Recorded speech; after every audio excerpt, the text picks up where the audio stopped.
नमस्कार बच्चों। तो आज हम फिर मिले हैं और आज आपको क्या करना है, आज आपका शुरू होने वाला है एक नया चैप्टर। ठीक है, तो अपने बैचेस हमने कर दिए हैं स्टार्ट और सब लोग जुड़ जाइए। ऑलरेडी आज 2 मिनट लेट हो गया है कुछ टेक्निकल कारणों की वजह से। तो आज से हमको शुरू करना था एक नया चैप्टर जो है पुष्पीय पादपों की आकारिकी, माने मॉर्फोलॉजी ऑफ फ्लावरिंग प्लांट्स। ठीक बात है। और एक सेकंड बेटा, ठीक है, जयलाल भी आ गया है। Then morphology of flowering plants.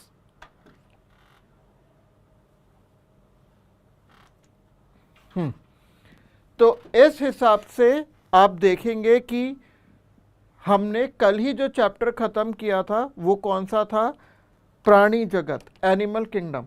और उसमें हमारी 3 डीएसए थी जो हमको डिस्कस करनी थी। फटाफट बताइए। अब आपके ऐप पर सारी डीएसए आराम से शो हो रही हैं। तो सबसे पहले मैं लेता हूँ डीएसए नंबर 11। तो क्या डीएसए नंबर 11 में कोई आपको डाउट्स हैं बेटा? डीएसए नंबर 11 में कोई डाउट्स हो तो बताइए फटाफट।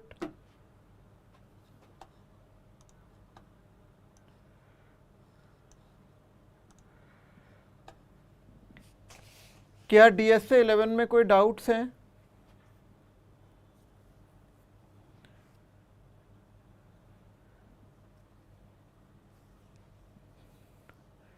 विकास, दिलखुश, जयलाल, वैभव, प्रमोद,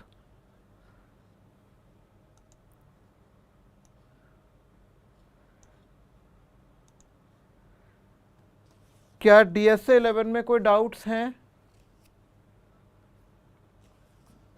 अच्छा, क्वेश्चन नंबर 1 और 3, वेरी गुड।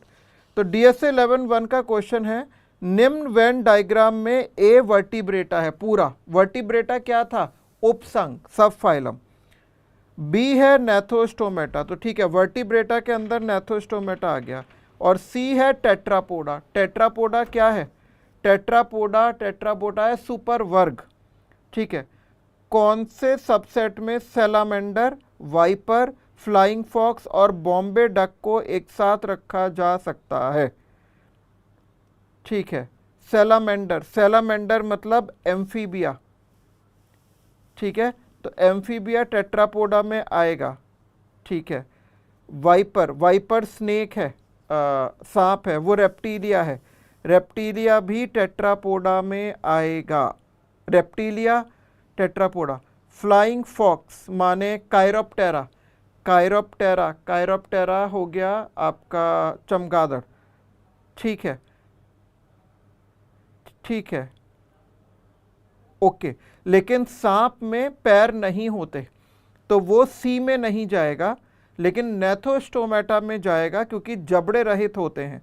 तो मेरे हिसाब से, और बॉम्बे डक, बॉम्बे डक मछली है, ये चारों किस में आ जाएंगे, ये चारों आ जाएंगे नेथोस्टोमेटा में, तो माने बी में। तो आंसर हो जाएगा बी। क्वेश्चन नंबर 3, लैम्प्रे के लिए कौन सा लक्षण उपयुक्त है? लैम्प्रे के लिए उपयुक्त लक्षण बताना है। चूषक मुख, चूषक मुख का मतलब है सकिंग माउथ, लैम्प्रे में होता है। ठीक है, बाह्य परजीवी प्रकार का जीवन, ये दूसरी, वास्तविक मछलियों में बाह्य परजीवी होता है, बताया था। नंबर सी, प्रजनन मौसम में समुद्र भीगामी प्रवास, समुद्र भीगामी नहीं होता है, उल्टा होता है। ठीक है, स्वच्छ जल में जाता है, तो सी तो नहीं होगा। 6 से 15 जोड़े क्लोम दरारे, गिल स्लिट्स, ये सही है। एक मध्य नासा छिद्र, एक ही नॉस्ट्रिल, एक ही नथुना मैंने लिखवाया था, तो क्या होगा, ए बी सी नहीं होगा, D E, A B D E, माने तीसरा ऑप्शन। ठीक है, तीसरा ऑप्शन इसका आंसर होगा। तो पहला हो गया, तीसरा हो गया। चलिए, अब और कोई डाउट इसमें नहीं है। अब आते हैं डीएसए नंबर 12 पर। जल्दी जल्दी आइए फटाफट, नया चैप्टर शुरू करना है। डीएसए 12 में कोई डाउट है? डीएसए नंबर 12 में कोई डाउट है बच्चों?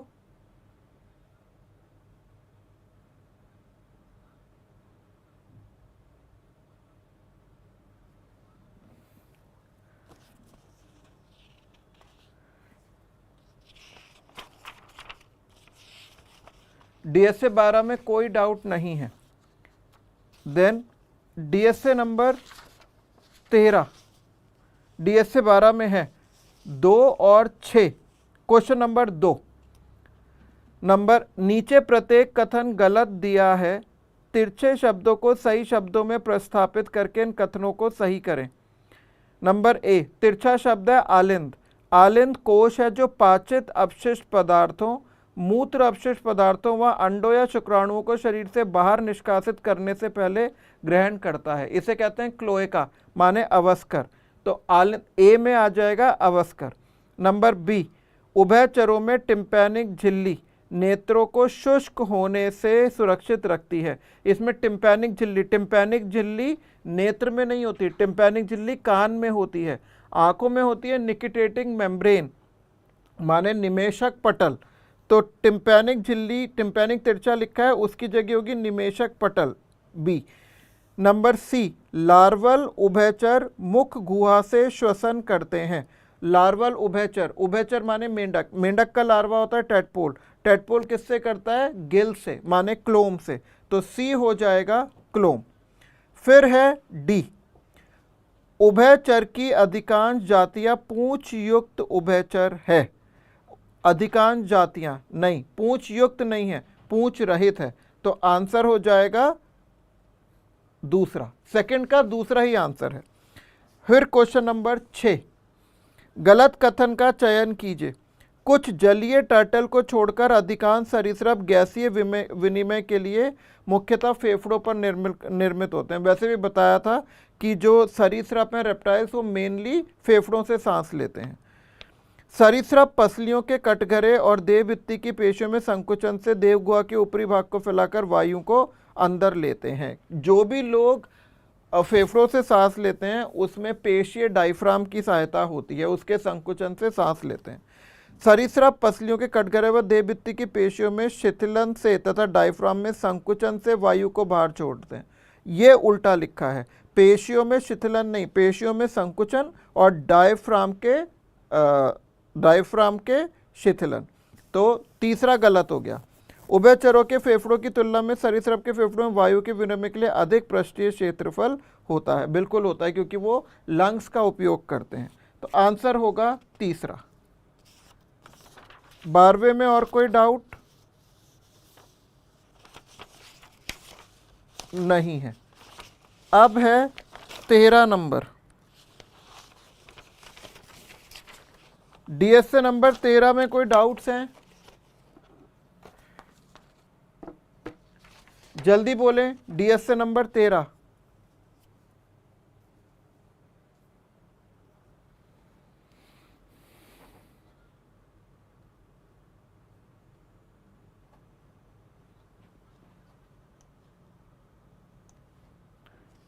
प्रमोद भास्कर, गुड मॉर्निंग बच्चे। आज हम एक नया चैप्टर शुरू कर रहे हैं प्रमोद, जिसका नाम है पुष्पीय पादपों में आकारिकी। बस 2 मिनट में शुरू करते हैं। DSA 13 में कोई डाउट हो तो बच्चों बताइए। प्रमोद, हम क्या करते हैं बेटा, हर क्लास के बाद 10 से 20 क्वेश्चन की एक डेली शीट बच्चों को देते हैं, फिर वो सॉल्व करते हैं और फिर अगले दिन पहले क्लास में पूछते हैं। तो अभी हम शुरू करने जा रहे हैं। उससे पहले DSA 13 में कोई डाउट है? विकास, दिलकुश, जयलाल, वैभव? नहीं, DSA 13 में कोई डाउट नहीं है। मुझे लगता है आपने DSA 13 सॉल्व ही नहीं करी है। चलिए अब बढ़ते हैं आगे और हम शुरू करने जा रहे हैं अपना नया चैप्टर, जिसका नाम है क्या? जिसका नाम है पादप आकारिकी। ठीक है, तो चलें। पुष्पीय पादपों की आकारिकी माने, इसको हम इंग्लिश में कहते हैं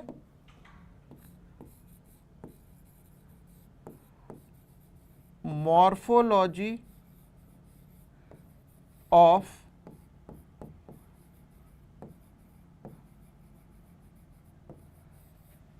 फ्लावरिंग प्लांट्स। क्या कहते हैं? Morphology of flowering plants. और इस चैप्टर में हमें क्या क्या पढ़ना है वो ध्यान से देखिए। सबसे पहले पादपों की अकारिकी क्या होती है उसका परिचय, फिर मूल, मूल कितने प्रकार की होती है, मूलों के कार्य क्या होते हैं, और अंत में मूलों के रूपांतरण क्या क्या होते हैं। तो ये सब पढ़ना है हमें आज की क्लास में, ठीक है। तो एक सेकंड बच्चों, प्रमोद कोई डाउट हो तो बेटा इसमें आप लिख दीजिएगा। फिलहाल आगे बढ़ते हैं और चैप्टर का नाम है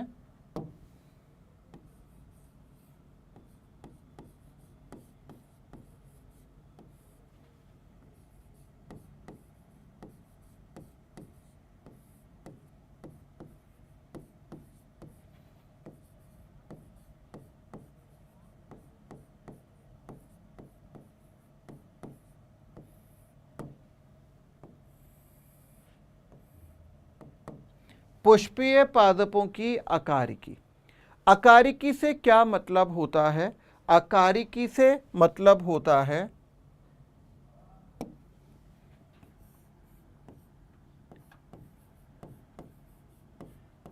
काया की बाह्य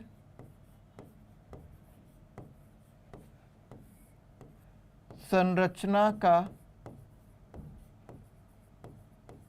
अध्ययन। काया की बाह्य संरचना के अध्ययन को हम अकारिकी या मॉर्फोलॉजी कहते हैं। जैसे अगर एक वृक्ष है, अगर एक पेड़ है, तो उसमें पत्ते कैसे हैं, उसमें कलिका कैसी है, उसमें फूल कैसे हैं, उसमें फल कैसे हैं, बीज कैसे हैं, तो इनकी बाह्य संरचना के अध्ययन को हम क्या कहते हैं? अकारिकी। अब देखिए क्या होता है, यहाँ पर ये मैंने बनाया है एक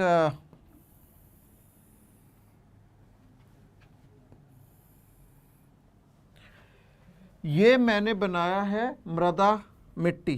तो ये है मृदा का स्तर,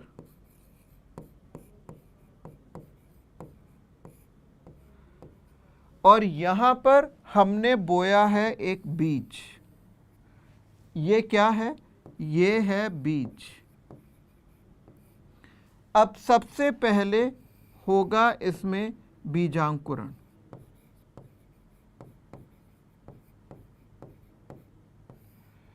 बीजांकुरण में जो सबसे पहले संरचना निकलती है वो क्या होगी? वो नीचे की तरफ निकलेगी, उसको हम बोलेंगे मूलांकुर,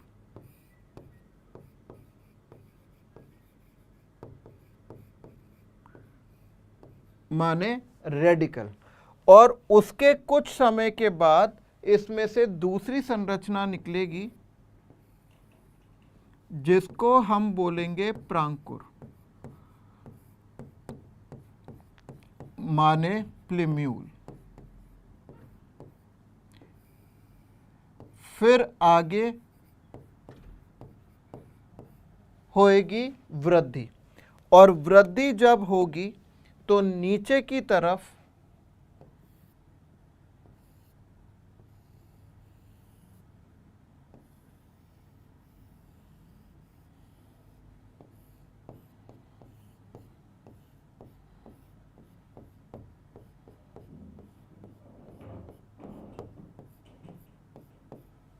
ये जो संरचना निकली है इसको हम बोलेंगे मूल। क्या बोलेंगे? मूल, माने रूट।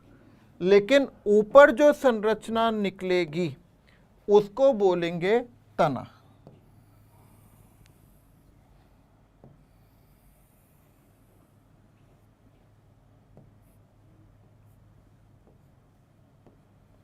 तो ये जो आपको दिखाई दे रहा है ये है तना, माने स्टेम।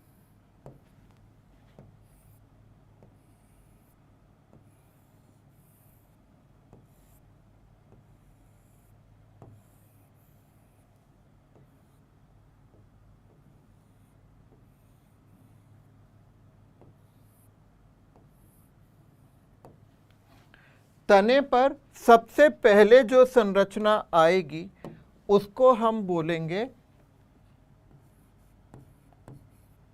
पर्ण। माने कि लीफ। ठीक है, फिर जो संरचना होगी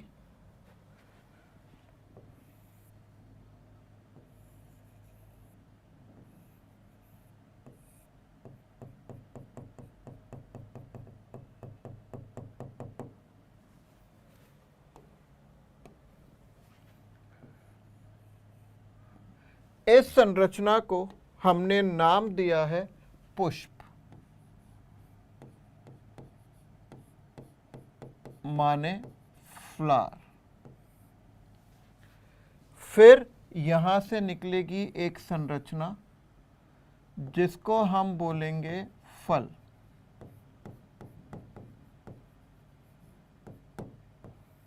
माने कि फ्रूट।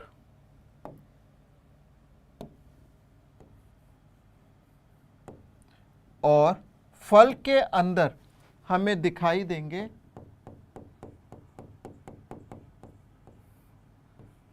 ये हैं बीज,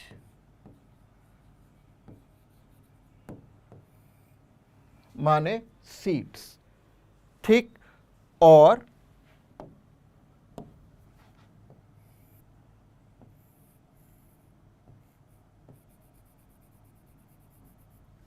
ये जो संरचना है ये है कायिक कलिका,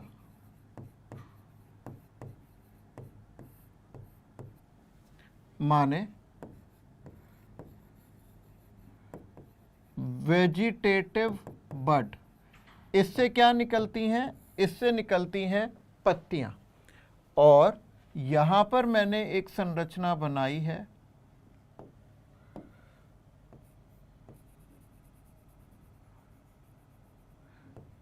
ये है पुष्पीय कलिका, माने फ्लोरल बड। ये किसे उत्पन्न करती है? ये उत्पन्न करती है पुष्पों को। किसे उत्पन्न करेगी? पुष्पों को। और यहां से लेकर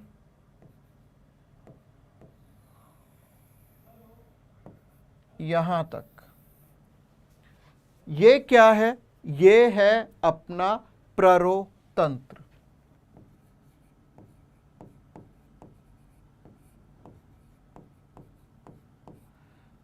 माने शूट सिस्टम। जो भाग मृदा की सतह से ऊपर होता है उसको प्ररोतंत्र कहते हैं। क्वेश्चन आता है तने और प्ररो में क्या अंतर होता है? तने और प्ररो में क्या अंतर है? तने और प्ररो का अंतर होता है कि तना तो सीधे प्रांकुर से निकलता है, लेकिन जब तने में पुष्प, पत्ती, कलिकाएं, फल आदि व्यवस्थित होते हैं तो उस संरचना को प्ररो कहते हैं। और मृदा की सतह के नीचे जो होता है इस तरीके से, इसको हम क्या कहते हैं? इसको हम कहते हैं मूल तंत्र, माने रूट सिस्टम। तो ये आपके लिए जानना बहुत ज़रूरी है।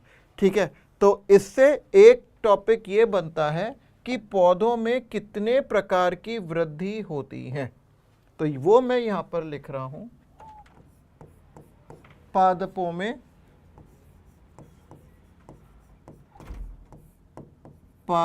में 2 प्रकार की वृद्धि।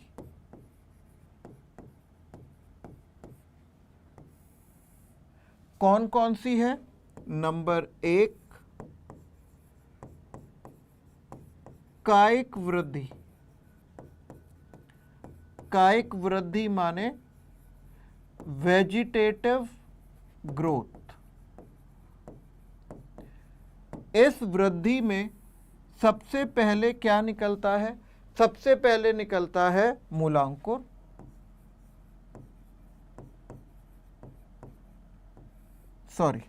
सबसे पहले निकलती है मूल।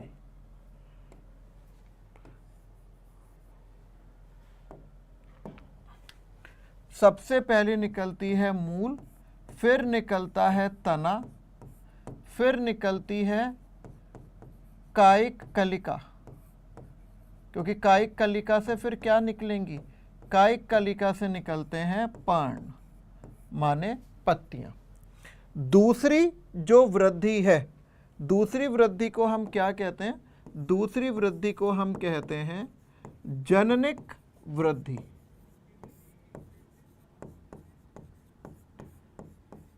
माने रिप्रोडक्टिव ग्रोथ। और रिप्रोडक्टिव ग्रोथ में सबसे पहले क्या निकलता है, सबसे पहले निकलती है पुष्पीय कलिका।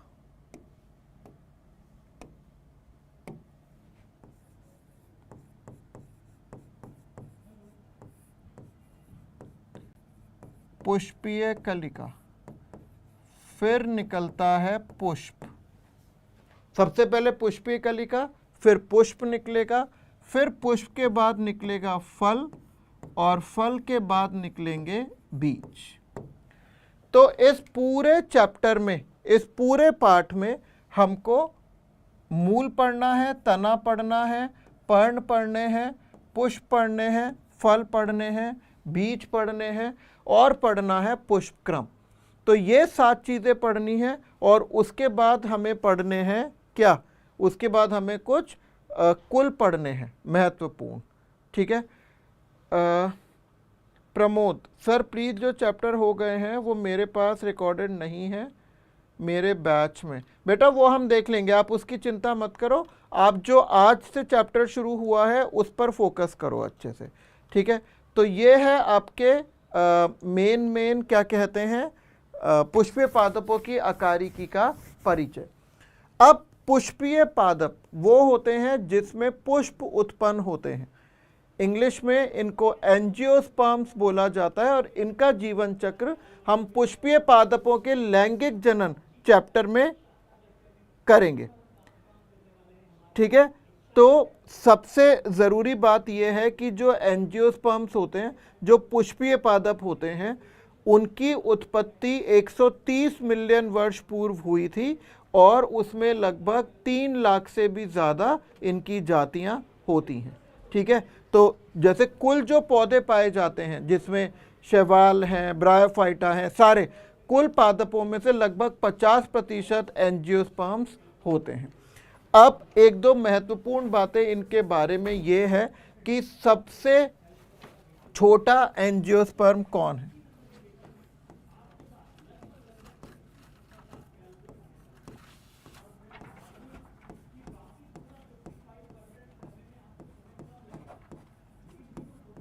सबसे छोटा एंजियोस्पर्म वो कौन है, वो है वॉल्फिया।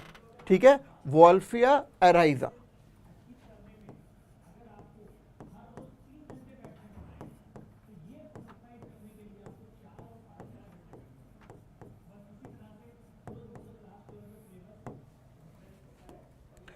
वॉल्फिया एराइजा सबसे छोटा एंजियोस्पर्म होता है, और उसका व्यास कितना होता है, उसका व्यास होता है केवल 0.1 मिलीमीटर।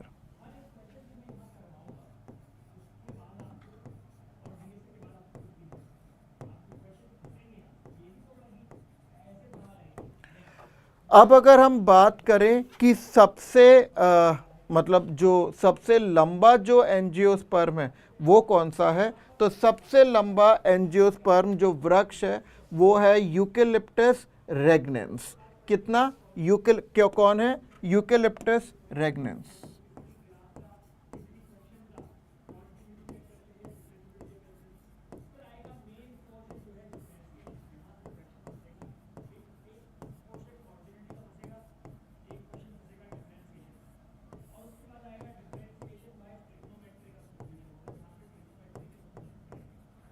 यूकेलिप्टस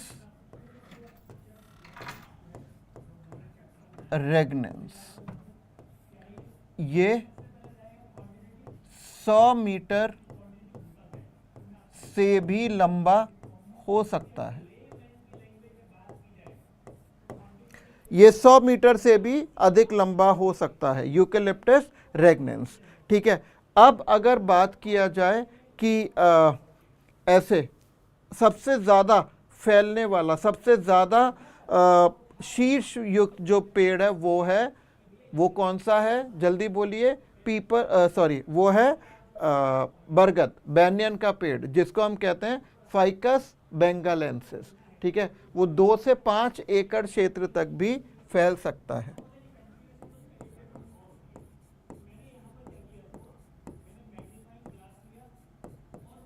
सबसे अधिक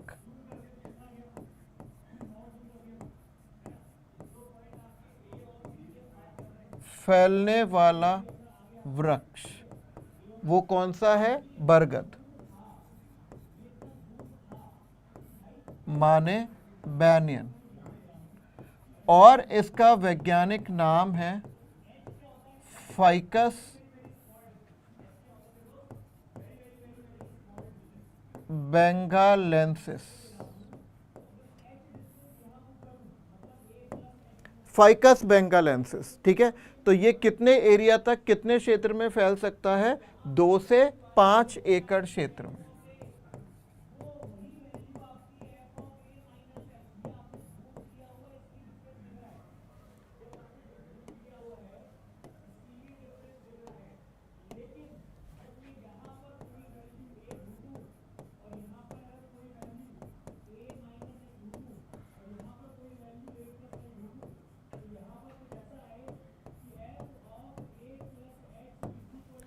ठीक है, इतने क्षेत्र में ये फैल सकता है। और एक और चीज आप लिख लीजिए, सबसे विशालतम एंजियोस्पर्मिक पुष्प,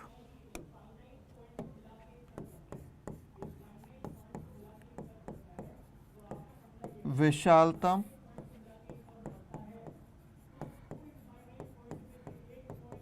एंजियोस्पर्मिक पुष्प कौन सा है बेटा, ये है रेफ्लेसिया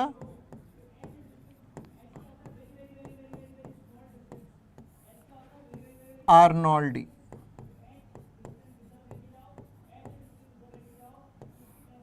रेफ्लेशिया आर्नोल्डी, तो ये सब चीज़ें आपको पता होना चाहिए। ठीक है, तो ये क्या है, ये कुछ इंपॉर्टेंट चीज़ें हैं जो आपको ज्ञात होनी चाहिए।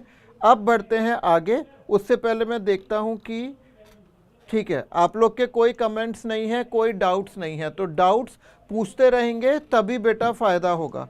अब इस वाले चैप्टर में और थोड़ी थोड़ी चीज़ें हैं जो हमें पढ़नी है, लेकिन सबसे पहले हम चलते हैं, शुरू करते हैं अपना पहला पार्ट जो है मूल। मूल शुरू करते हैं क्योंकि मूल हमें आज पढ़ना ही पढ़ना है। तो सबसे पहला पार्ट है मूल।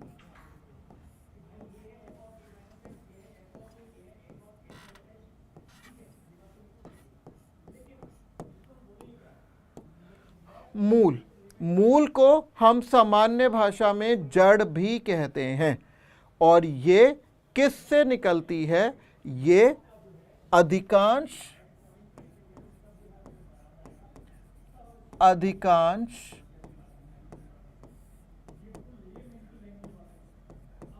द्विबीजपत्री पादपों में जो मूलांकुर होता है, जिसको आप रेडिकल कहते हैं, उसकी वृद्धि करने से उत्पन्न होती है। में मूलांकुर माने रेडिकल की वृद्धि द्वारा उत्पन्न होती हैं।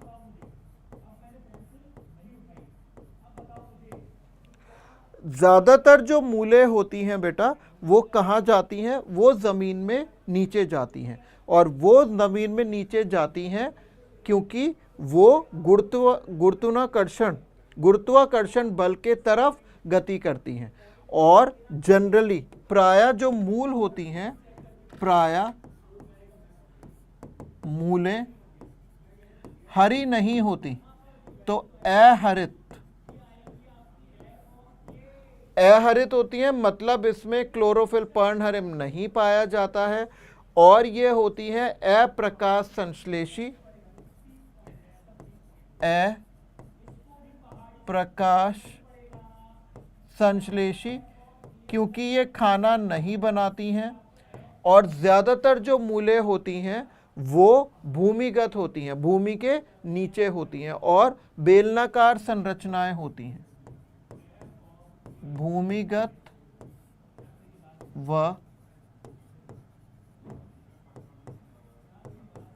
बेलनाकार संरचनाएं।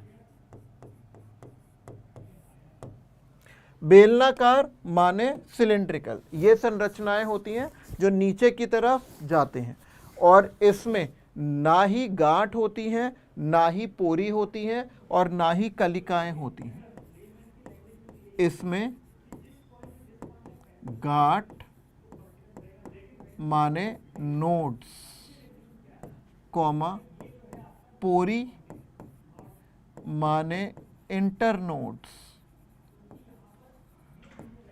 एवं कलिकाएं माने बड्स अनुपस्थित होती हैं। भाई कलिकाओं के तो अपवाद भी हैं, लेकिन वो मैं आपको बताऊंगा। अनुपस्थित।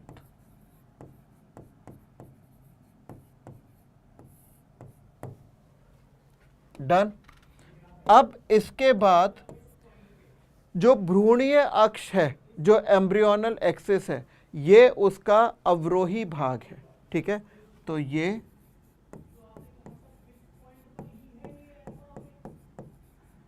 भ्रूणीय अक्ष का अवरोही, अवरोही मतलब जो नीचे की तरफ जाता है, अवरोही भाग माने डिसेंडिंग पार्ट बनाती है।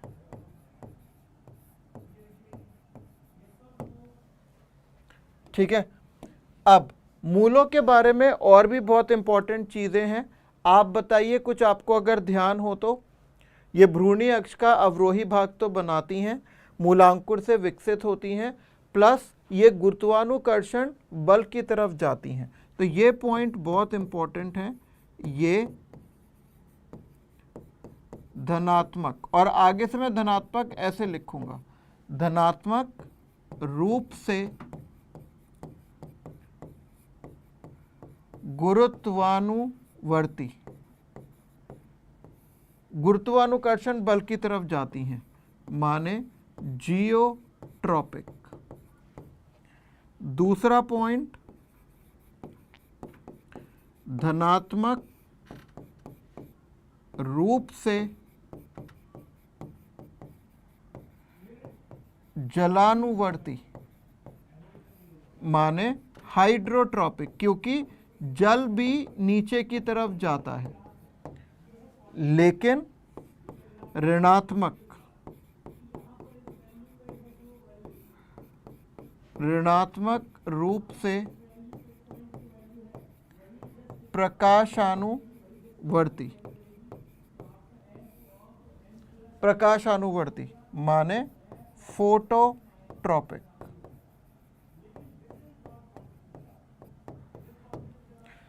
ठीक बात है। तो ये जो है, ये मूल के 3 महत्वपूर्ण गुण हैं जो हमें याद करने हैं बहुत अच्छे से। प्लस मूलों में से जो शाखाएं निकलती हैं, जो मूलों में से शाखाएं निकलती हैं, वो बाह्य सतह से नहीं निकलती, वो अंदर की कोशिकाओं से निकलती हैं। तो इसलिए मूलों में से शाखाएं अंतर्जात रूप से, माने एंडोजिनसली उत्पन्न होती हैं। और ये मैं आपको शारीरिकी वाले, शरीर वाले चैप्टर में बताऊंगा कि अंदर कहां से निकलती हैं, परिरंभ से। परिरंभ माने पेरिसाइकिल से, यहां से ये उत्पन्न होती हैं बेटा। ठीक है, तो ये बहुत इंपॉर्टेंट है। जो कलिकाएं होती हैं वो ज्यादातर मूलों में अनुपस्थित होती हैं, लेकिन कुछ पौधे हैं जैसे शकरकंद, तो शकरकंद में कलिकाएं पाई जाती हैं। तो यहां पर मैं लिख देता हूं,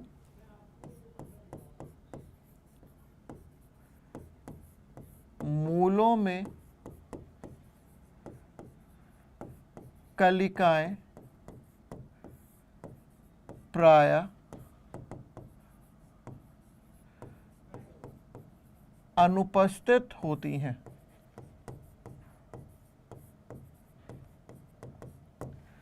पर इसका अपवाद क्या है? शकरकंद।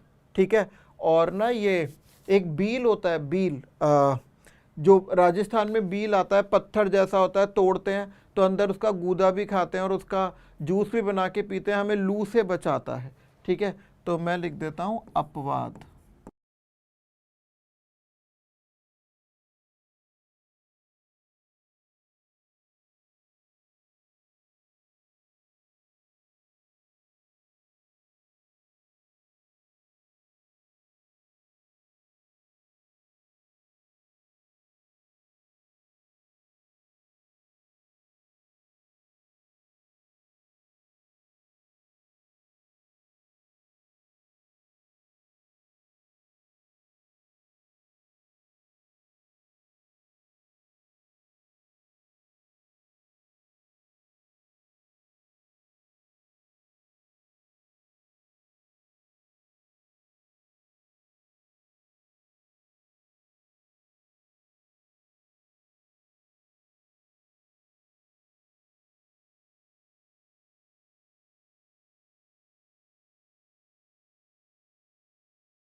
सॉरी बेटा, कुछ इशू था सर्वर में। अब मेरे हिसाब से कितनी देर से नहीं चल पाई है वो मैं आपको बता देता हूँ। ये हमने पढ़ा था, मैंने आपको बताया था कि जकड़ा मूल तंत्र क्या होता है।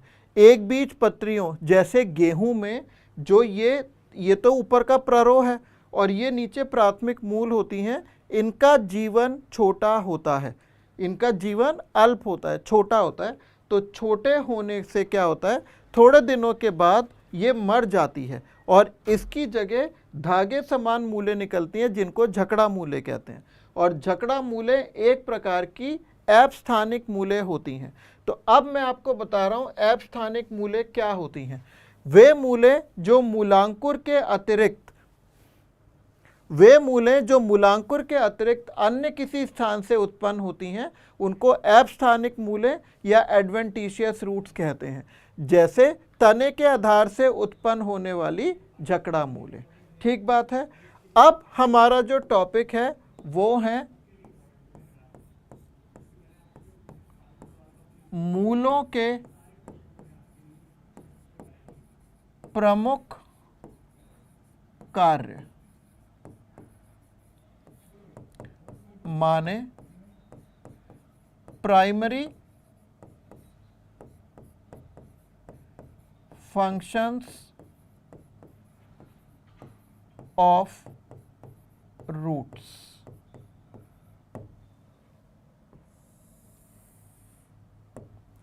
Primary functions of roots. तो इस प्राइमरी फंक्शंस में सबसे पहला जो कार्य है मूलों का वो क्या है? मूलों का कार्य है, जल्दी बोलिए, मृदा से जल और खनिजों का अवशोषण करना। नंबर पहला, मृदा से जल तथा खनिजों का अवशोषण। ये तो आपको पता है और आपको ये भी पता है कि इसमें संवहन ऊतक काम करते हैं, जाइलम और फ्लोएम। सेकेंड पॉइंट है पौधे को भूमि से स्थायित्व देना, ठीक है, या फिर पौधे को मिट्टी से जकड़ के रखना। पादप को मिट्टी से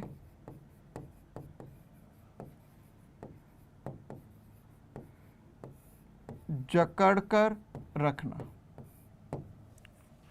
ठीक है, जकड़कर रख दिया। तीसरा पॉइंट क्या है?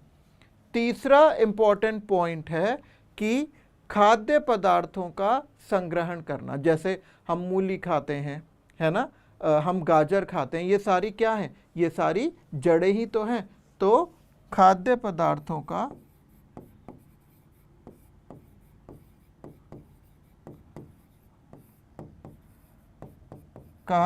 संचय या संग्रहण करना। ये आपको आगे भी पता चलेगा कि जब पतझड़ होता है, सारी पत्तियां टूट के गिर जाती हैं, तो भोजन कहाँ संचित रहता है? मूलों में। और जब वापस से बसंत आता है तो वो भोजन नीचे से ऊपर जाता है और जिससे नई कलिकाएं और पत्ते, फूल, फल, बीज आ जाते हैं। फिर एक होता है पादप नियामकों, माने प्लांट ग्रोथ हार्मोन्स का संश्लेषण करना।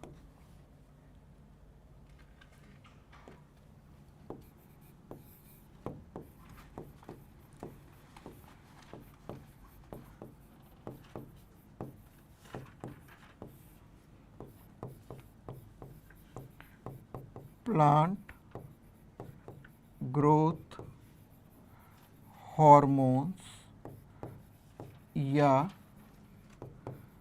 फाइटो हार्मोन्स का संश्लेषण करना।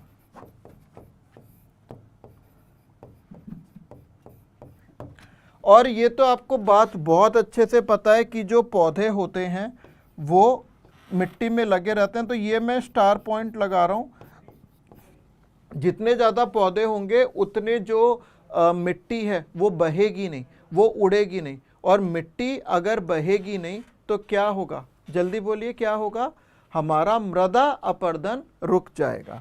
सो मृदा अपरदन माने सॉइल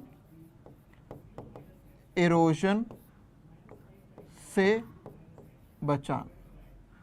बचाना नहीं, मृदा अपरदन को रोकना।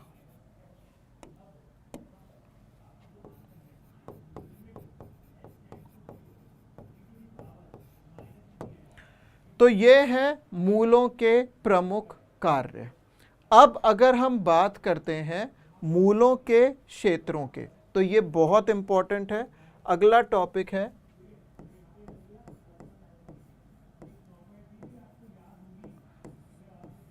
मूलों के क्षेत्र माने रीजन्स ऑफ रूट्स।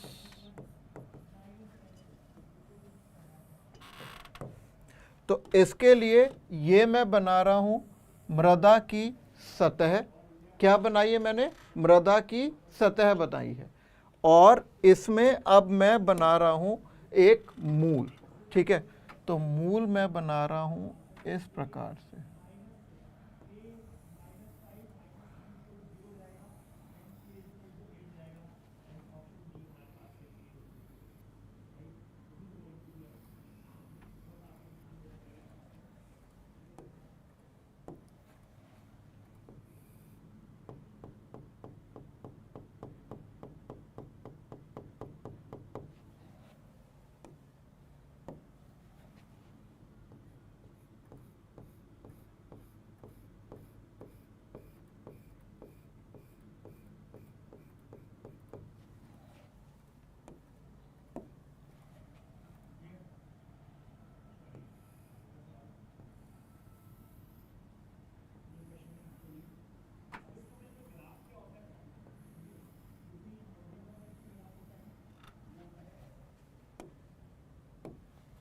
अभी मैं आपको सारे क्षेत्र बताऊंगा।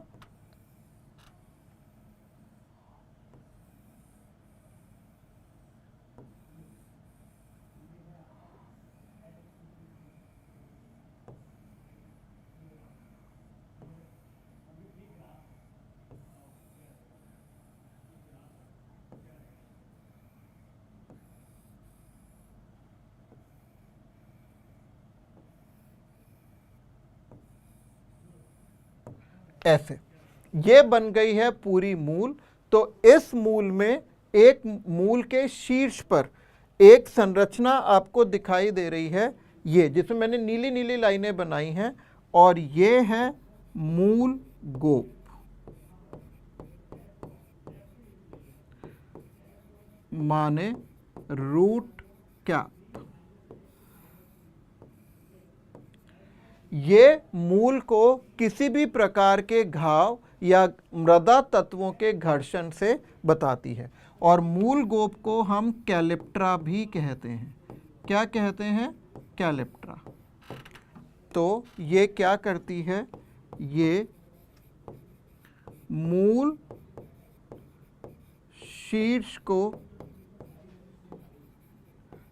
मृदा तत्वों के घर्षण माने फ्रिक्शन द्वारा होने वाले घावों से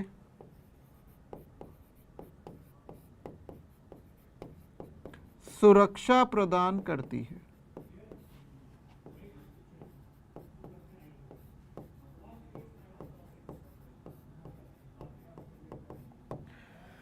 अब जो सबसे नीचे का जो क्षेत्र होता है उसको हम क्या कहते हैं बेटा, उसको हम कहते हैं विभज्योतक क्षेत्र। क्या कहते हैं बेटा, विभज्योतक क्षेत्र।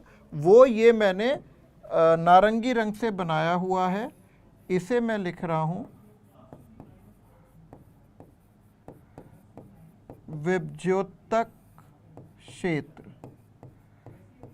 माने मेरिस्टेम, विभज्योतक क्या होता है? मेरिस्टेम कोशिकाएं।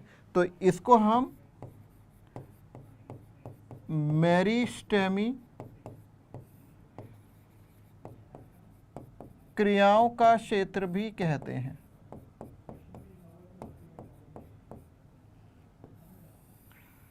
ये है पहला क्षेत्र और इसको कहते हैं मेरिस्टेमेटिक जोन या जोन ऑफ सेल डिवीजन, माने कोशिका विभाजन क्षेत्र।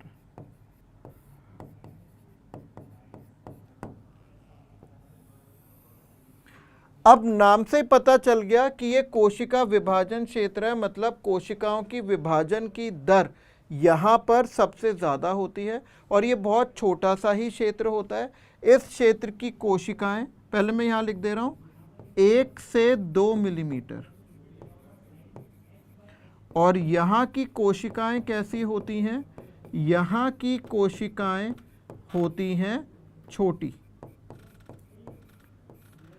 छोटी छोटी कोशिकाएं होती हैं जो बार बार विभाजन करती रहती हैं।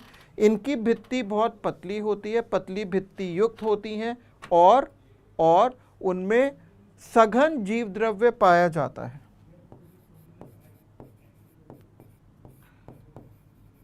पतली भित्ति युक्त व सघन जीव द्रव्य उपस्थित होता है। इसमें सघन, घना जीव द्रव्य, डेंस प्रोटोप्लाज्म पाया जाता है। ये बात बहुत इंपॉर्टेंट है और इसमें कोशिकाओं का विभाजन बार बार होता है।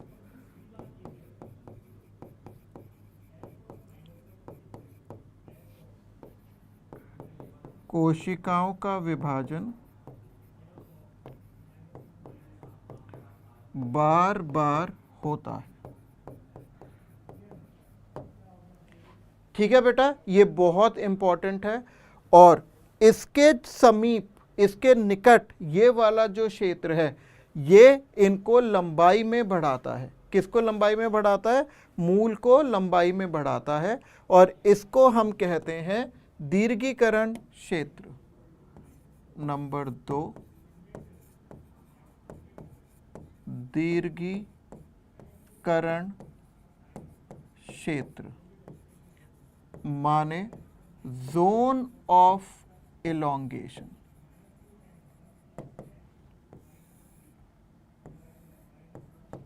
ये कहाँ स्थित होती है?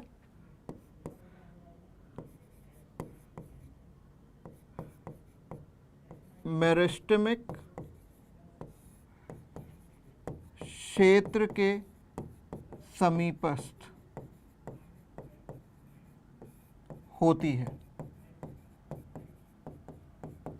इसके बिल्कुल समीपस्थ होती है और यह लंबाई में वृद्धि करती है।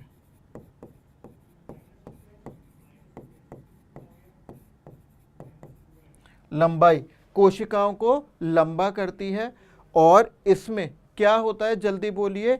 इसमें इसकी कोशिकाओं में धीरे धीरे विविधता और परिपक्वता आने लगती है। तो कोशिकाओं में धीरे धीरे क्या आने लगती है? परिपक्वता, माने मैच्योरेशन, और विविधता, डाइवर्सिटी। धीरे धीरे विविधता व परिपक्वता आने लगती है और फिर शुरू हो जाती है हमारी तीसरी जो क्षेत्र है, ये वाली, और इसे कहते हैं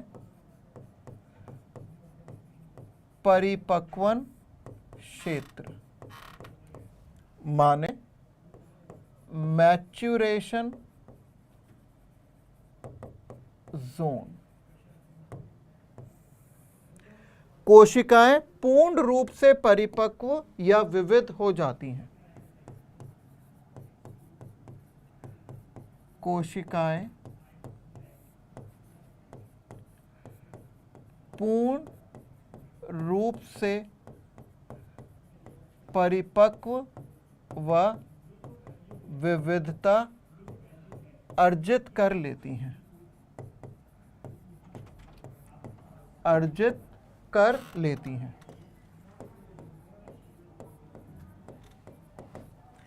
पूर्ण रूप से विविधता आ गई है, वो मैच्योर हो गई हैं। और क्या हुआ है, जल्दी बोलिए, जल्दी बोलिए, क्या हुआ है?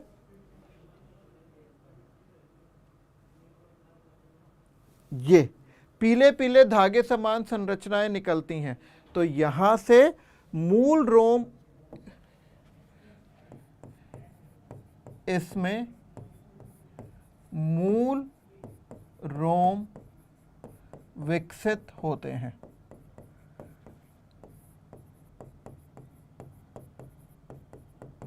जो मृदा से जल तथा खनिजों का अवशोषण करते हैं। ठीक है, मृदा से जल तथा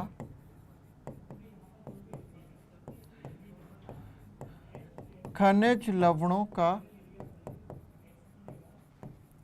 अवशोषण करते हैं।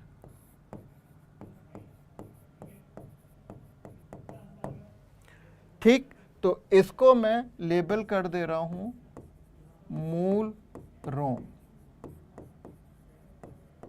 माने रूट हेयर। तो ये थे आपके मूल के 3 क्षेत्र। ठीक, तो अब हम आगे बढ़ते हैं फटाफट। देखो अभी तक हमने क्या क्या पढ़ लिया है। हमने पादमुख्य आकारिकी का परिचय पढ़ लिया है, मूल के प्रकार पढ़ लिए हैं, मूसला मूल तंत्र, झकड़ा मूल तंत्र, मूल के 5 हमने कार्य पढ़ लिए हैं, मूल के क्षेत्र पढ़ लिए हैं। अब बचा है मूलों के रूपांतरण। तो फटाफट जितने रूपांतरण हो पाएंगे हम थोड़ा फास्ट ट्रैक पर पढ़ लेंगे। अब है मूलों के रूपांतरण, माने मॉडिफिकेशंस ऑफ रूट्स।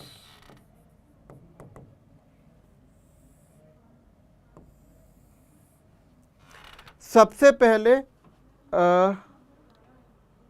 स्क्रीन और वॉइस तो अब आने लग गई है बेटा। प्रमोद भास्कर, मुझे लिखकर बताओ आप लोग देख पा रहे हो या नहीं। दिलखुश, जयलाल, लिखकर बताइए मुझे। चलिए, तो सबसे पहले है हमारी जो हेडिंग वो है मूसला मूलों के रूपांतरण। नंबर 1, मूसला मूलों के रूपांतरण।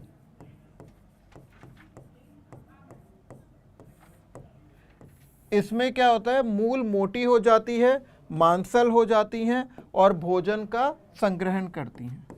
तो मूलें मोटी व मांसल हो जाती हैं व भोजन का संग्रहण करती हैं।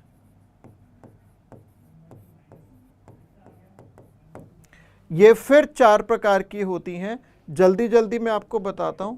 सबसे पहला इसमें नंबर है जिसको कहते हैं, जल्दी बोलो, क्या बोलेंगे? इसको बोलेंगे शंक्वाकार। शंक्वाकार माने कोनिकल। इसमें क्या होता है, ये आधार है, ये ऊपर से चौड़ी है, नीचे जाके पतली हो जाती है। सिंपल। इसका उदाहरण है गाजर। क्या है? गाजर। दूसरी क्या है? दूसरी है तर्कुरूप।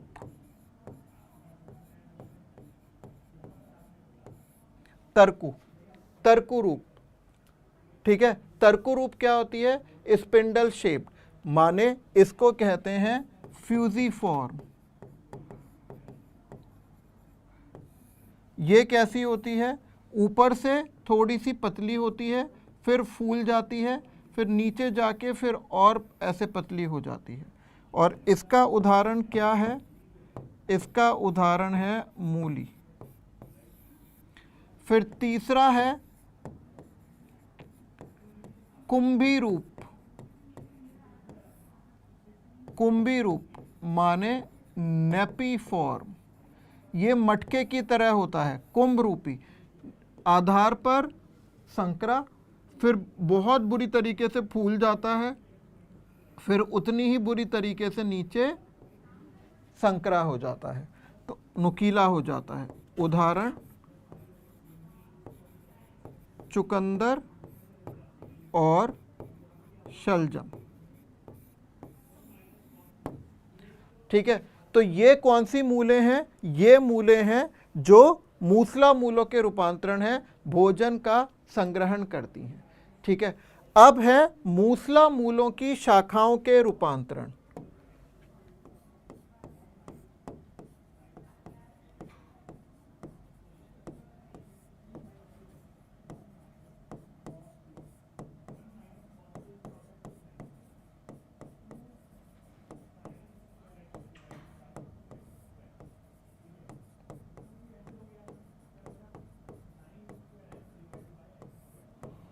मूसला मूलों की शाखाओं के रूपांतरण, इसमें भी हमें 3 रूपांतरण पढ़ने हैं। पहले हैं नोड्यूल्स बनाते हैं, माने गुलिकीय मूलें। क्या है? गुलिकीय। नंबर 1,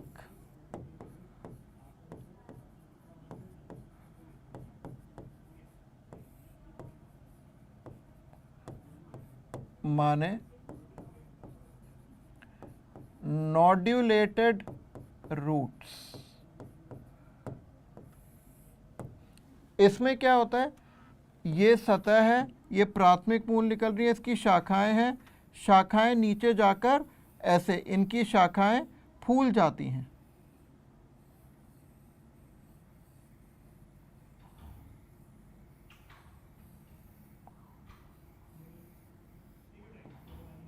इस तरीके के, इनको नोड्यूलेटेड रूट्स कहते हैं। और ये किस लिए होती हैं? मैं यहां पर लिख देता हूं, नाइट्रोजन स्थिरीकरण हेतु, शॉर्ट में लिख रहे हैं हम।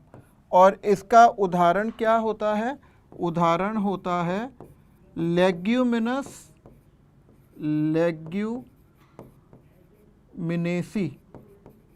कुल के पादप। लेग्यूमिनेसी कुल के पौधे, जैसे आपको अच्छे से पता है मटर, चना, दालें, उसमें ये सब होता है। दूसरी जो मूलें होती हैं वो होती हैं श्वसनाकारी मूलें। श्वसनाकारी मूलें माने रेस्पिरेटरी रूट्स, और इनका दूसरा नाम होता है न्यूमैटोफोर्स। क्या नाम होता है? न्यूमैटोफोर्स। ये कहाँ पाई जाती हैं? ये पाई जाती हैं दलदली क्षेत्र के पौधे में। जैसे ये सतह है, ये पेड़ है बड़ा सा, और ये मिट्टी में नहीं, दलदल में है। तो इसमें जो प्राथमिक मूलें हैं, प्राथमिक मूल की शाखाएं बाहर निकल के ऊपर की तरफ आके श्वसन करती हैं, ऐसे दलदल से बाहर निकल जाएंगी सांस लेने के लिए।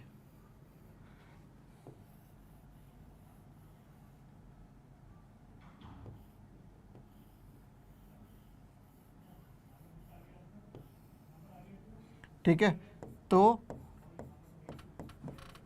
सांस लेने के लिए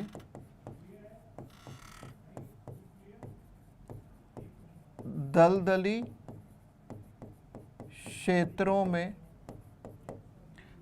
ऊपर बाहर की ओर निकल आती हैं।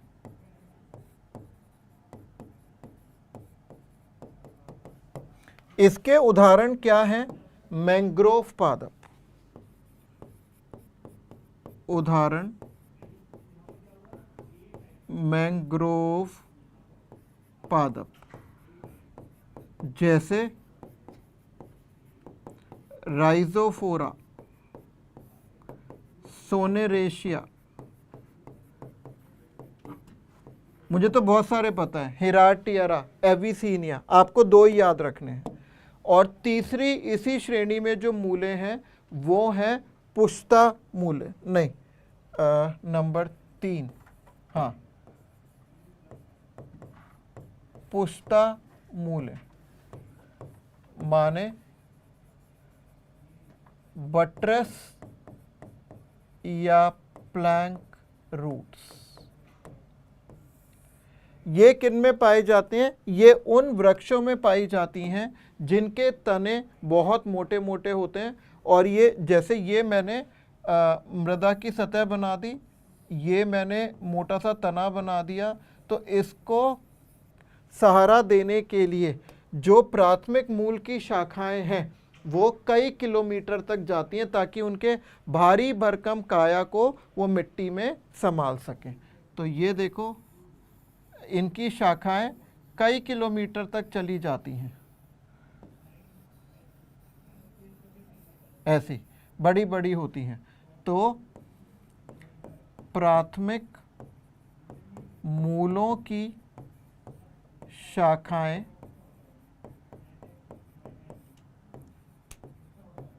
कई किलोमीटर तक फैलती हैं।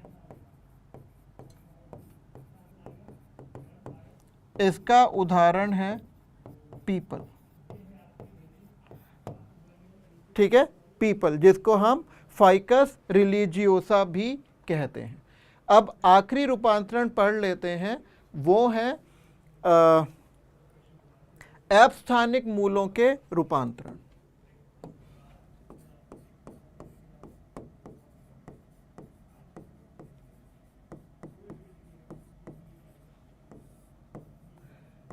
अपस्थानिक मूलों के रूपांतरण।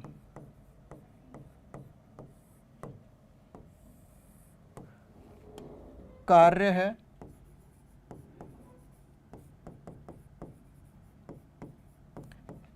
अतिरिक्त सहारा प्रदान करना। अतिरिक्त सहारा देने के लिए ये जो मूलें हैं ये होती हैं। तो सबसे पहला इसमें जो उदाहरण है वो है स्तंभ मूलें। नंबर 1, स्तंभ मूलें। इसमें लिखना हमें कुछ नहीं है, इसको कहते हैं प्रॉप या पिलर रूट्स। पहले उदाहरण लिख देता हूं, फिर समझाऊंगा। उदाहरण बरगद।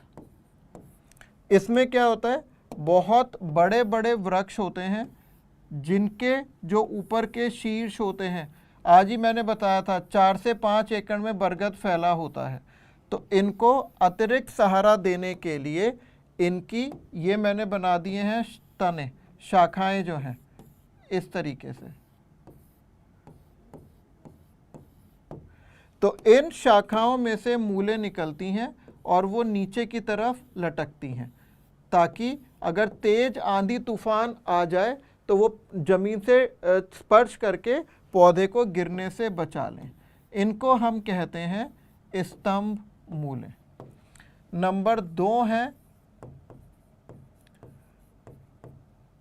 अवस्तंभ मूलें। इनको कहते हैं स्टिल्ट रूट या ब्रेस रूट।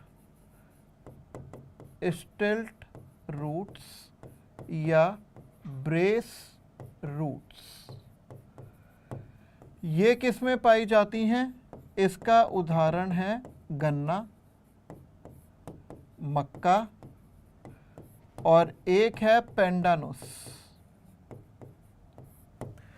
इसका मैं आपको बता देता हूँ ये एक्चुअली कैसे होते हैं। ये मिट्टी की सतह है और मैंने इस पर आपको दिखा दिया गन्ना। ये गन्ना है और ये गन्ने की गांठें हैं, है ना, और ये गन्ना ऐसे होता है और यहाँ पर गन्ने की होती हैं प्राथमिक मूलें होती हैं। तो अब जब ज़्यादा पानी भर जाता है तो गन्ना हो जाता है टेढ़ा, लेकिन गिरता नहीं है। क्यों नहीं गिर पाता है? क्योंकि इसकी नीचे की गांठों से या पर्व संधियों से कुछ मूलें निकलती हैं। ठीक है, ये है, तो नीचे की गांठों से कुछ मूलें निकलती हैं, वो मैं ये बना रहा हूँ। ये हैं अवस्तंभ मूलें। ठीक है, याद रखोगे। और तीसरी जो है वो कौन सी है? वो है आरोही मूलें। लास्ट नंबर 3 आरोही मूलें, माने क्लाइंबिंग रूट्स। ठीक है, और इसका उदाहरण क्या है? इसका उदाहरण है मनी प्लांट। इसको कहते हैं पोथोस। ये क्या करती हैं? फटाफट देखिए, ये है ज़मीन और यहाँ पर ये होता है कोई सहारा, माने आश्रय। इस पर मनी प्लांट जो है वो चढ़ रहा है। इस तरीके से मनी प्लांट चढ़ रहा है। आपको पता है मनी प्लांट की पत्तियां ऐसी होती हैं। तो क्या होता है, इन्हीं गांठों से धागे समान मूलें निकल जाती हैं और ऐसे सहारे को पकड़ लेती हैं इस तरीके से। ये हैं आरोही मूलें। ये क्योंकि तने से निकलती हैं इसलिए अपस्थानिक मूलों के रूपांतरण है। ठीक है, किसके रूपांतरण है? अपस्थानिक मूलों के। तो बेटा ये वो सारे रूपांतरण हैं जो आपको पता होने चाहिए। और बढ़ते हैं बस आगे। चलते चलते हमारा रोज की एक परंपरा है कि हम एक सवाल करते हैं और आज का सवाल है, मूल के किस क्षेत्र से कोमल धागे के समान संरचनाएं निकलती हैं? हमें पता है परिपक्वन क्षेत्र। विभज्योतक क्षेत्र तो सबसे नीचे होता है 1 से 2 मिलीमीटर। परिपक्वन क्षेत्र से निकलती हैं। दीर्घीकरण में कोशिकाएं लंबी होती है और कोशिका निर्माण क्षेत्र और विभज्योतक क्षेत्र एक ही होता है। तो इसका आंसर होगा बी। तो बेटा आज हमने अपना मूल और जो अकारिकी का परिचय है वो पूरा कर लिया है। कल मिलेंगे इसी टाइम पर सुबह 10 बजे और तने के बारे में सब कुछ पढ़ेंगे। तब तक के लिए पढ़ते रहिए और डाउट्स पूछते रहिए। और आज जो